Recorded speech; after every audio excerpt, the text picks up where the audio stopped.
Hey folks, I was sent this via WhatsApp or WhatsApp. My daughter always makes fun of me when I try to say WhatsApp. She always says, "Dad, you're so old." Anyway, it's a video by Dr. Uma Johnson. I won't play the whole entirety of it. I'll just play a clip of it, the bit that I want to respond to. So with no further ado, I'm going to show you the clip and then I'm going to react to it afterwards. Okay, so here we go.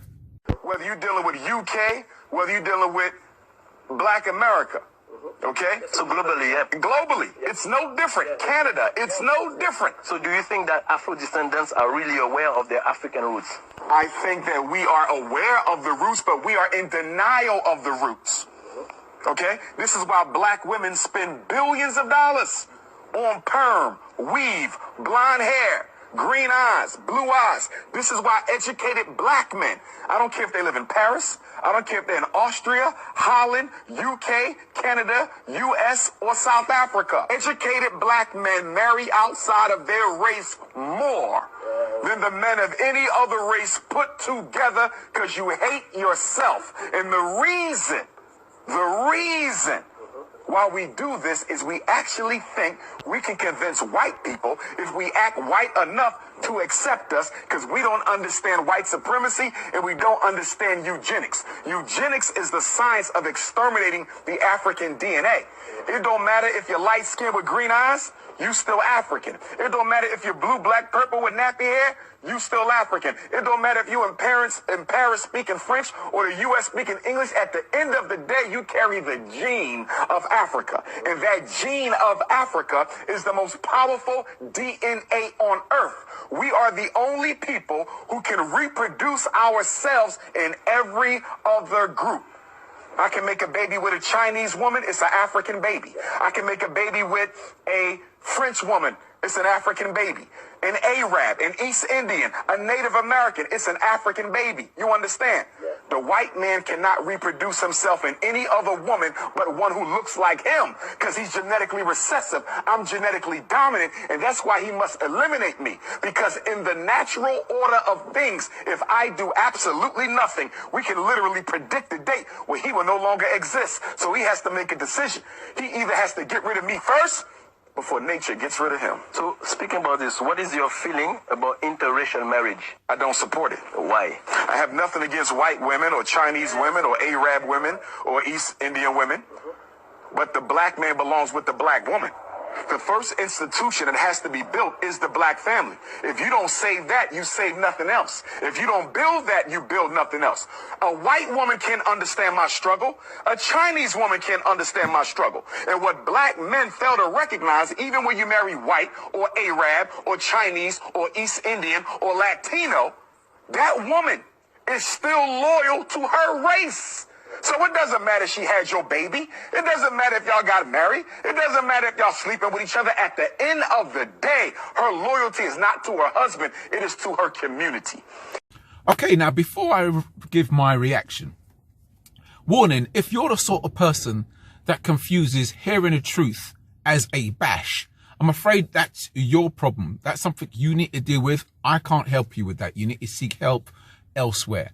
Okay, so not my responsibility if you get up in, I struggle to say that, get up all in your feelings, as the Americans would say. Right, so, Dr. Uma Johnson, right, well, where do I begin with his reaction? Now, previous to what he said in the clip, what you just saw, I relate and I agree with a lot of things that he said in terms of the status quo with black people in the world today, right?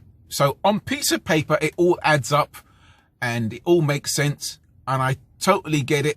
And I see the point he's making. Right. So that's that. However, in terms of him saying a black man should be with a black woman, though I see the logic behind what he's saying, like I said, on the big picture, I see it. It all adds up, arithmetic and on paper and everything. Though I get it, I see it, I see the point he's making, but I've said this before in another video, you simply cannot tell people who they should and shouldn't be attracted to. You just can't. You do not have the authority to do that. Nobody has the authority to tell somebody who they should be attracted to and who they shouldn't. You could advise a friend or a loved one that that person is not good for your well-being, but you can't tell them who they should and shouldn't be attracted to. Okay, right, so that's that out the way. And then secondly, right, him giving the reasons for why black men date outside their race. This is a typical pro-black fuck up, right? That one size fits all reason, right? You're not in the minds of every black man, right? Until you sit down with unless you sit down with a guy and ask him, why do you date outside your race, or why have you dated outside your race? Then you could give the reasons behind that once that man has told you his reasons. But you can't speak on behalf of that man and say why he does something.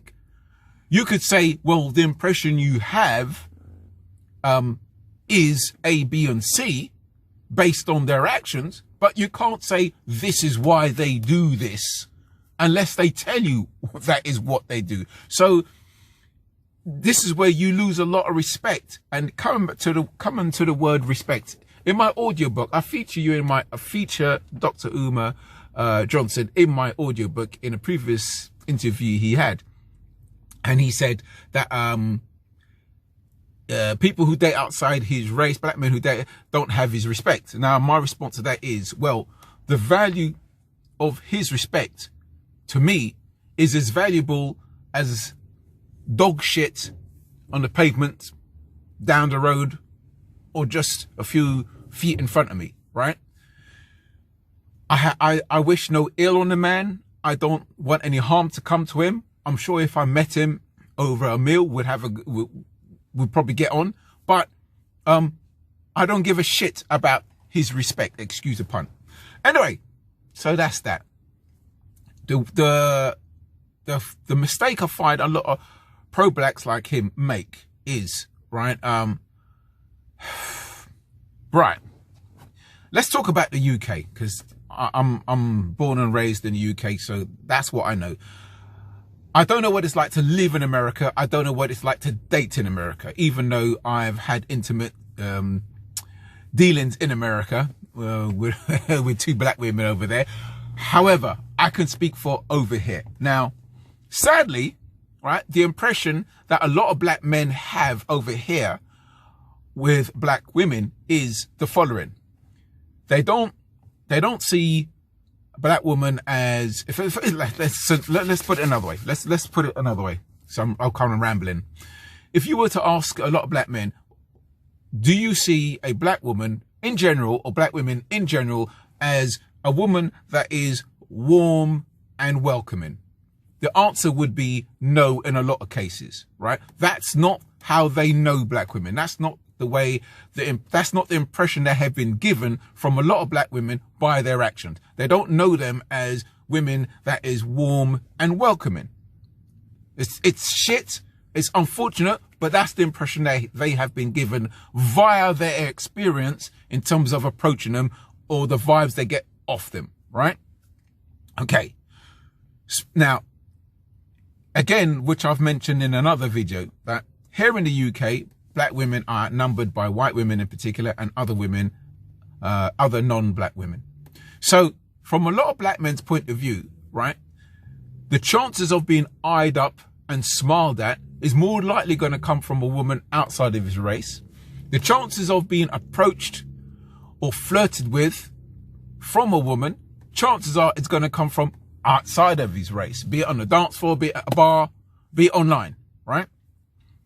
All these things make a difference. So when you get someone like Dr. Umar Johnson saying a black man should be with a black woman, though I understand the point he's making, and it is a valid point on piece of paper in the big picture, right?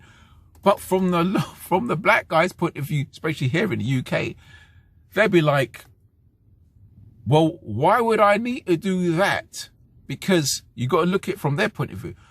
You're actually saying to them, from their impression, they have to ignore the warmer welcome they receive from outside their race in favor for a cold, unwelcoming vibe they receive, or the impression they have from women from their own race. So think about it. You must ignore the warmer welcome in favor for the less welcoming vibe. That's a hard sell. That's a hard sell. And this is where the pro-blacks really mess up, because when you bring this, when you present this scenario to them, instead of being big enough and acknowledging the situation and talking about it, right? They go to the shame and guilt card. Oh, your mother's black, or you're justifying dating outside your race, right? Oh, you have self-hate, or it's the shame, guilt, and insults. They run to that because they know what you've just presented is the truth. It's an unfortunate truth, but it's the truth all the same. Had the situation been the impression that a lot of black men have of black women in the UK were that they're very friendly, they're the friendliest women in the UK, they're the most welcoming women in the UK, right? Then the pro-blacks would say, and rightfully say, well, why are you going to women outside your race when the women of your race are more welcoming and more friendly than women outside your race? That would be the go-to default position to go to. Putting aside preferences. Let's put aside preferences to one side. Like let's put that out of the picture. But just put it on an even playing field. Man attracted to woman, and a man goes outside his race, right? And if the situation was where black women in the UK were known to be the most friendliest and warmest and most pleasant to approach, right? Then that would be a valid argument. But the pro-blacks know that this is not the case. They know this. They know a lot of bros get a shitty deal when it comes to approaching their own. It's unfortunate, but it's true. And I know this does not apply to every single black woman. Of course it does not. Of course it doesn't. But impressions is impressions. That is the impression a lot of black guys have. Now, if you're a woman watching this, right, you got a choice. You could either get up all in your feelings and take this as a bash, as I warned you at the very offset, or you could learn from it and use this information to your advantage. It's entirely up to you. But that is the problem with what Dr. Uma Johnson said there, right? One, like I said, you can't tell people who they should and shouldn't be attracted to. And two, you can't say why a man that you've never met, why he does something. Okay, I've got to go. Someone's sending me a message. Okay, right. Well, folks, and have a great day. And there you go. Just tell me what you think, and see you next time.